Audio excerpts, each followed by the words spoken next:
Here's one for you, Mr. Jordan, former club owner, Mr. Jordan. If you were at the top of the house in Bournemouth, say you're Maxime Demon this morning, would you be talking to Henry? Probably not.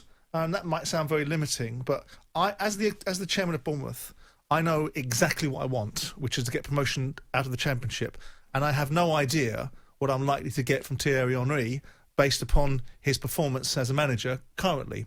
Now, the idea that you interview star, I mean, from my experience of employing managers, that there's no better solution to a problem than going to experience. Now, I know that puts you into the area of people saying, well, it's a merry-go-round, you go to the same old faces in the same old places, occupying the same old spaces. But also, there's a reason for that, because you know, to some extent, what you're going to get on the can. It's a Ron Steele appointment.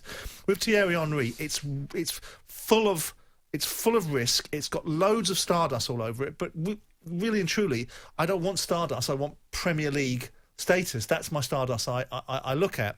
And I think to myself, with all the things in place, let me back up. I probably would talk to him. Yeah, I probably would talk to him, but I would talk to him from a very point of view of, this is going to be difficult for me. I remember interviewing Tony Adams years ago when Tony phoned me up about the Palace job, and he came on the phone and spoke about his aspirations for football, and I thought he'd swallowed a Friedrich Nietzsche book, because he's obviously been spending far too much time with Arsene Wenger, and it didn't sound like Tony Adams. So I threw a few insulting jibes in there, and we got Tony Adams out. Well, we're going to talk like that. I said, now I've got Tony Adams. But Tony, from my point of view, I think you'd make a great assistant manager to Steve Kemba. Why don't you do that? No, I want to be a manager. And off he went to Portsmouth, and Portsmouth got relegated.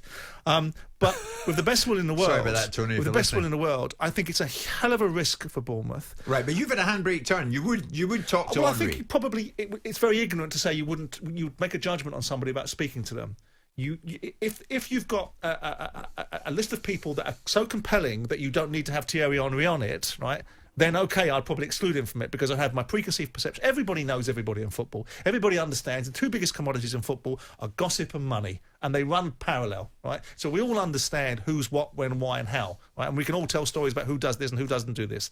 From my point of view, there are more reasons why Thierry Henry doesn't fit this job than there are reasons that he does. He has no experience of the Championship. He has no experience of working with lesser players to the extent his management criteria, his management credentials aren't great.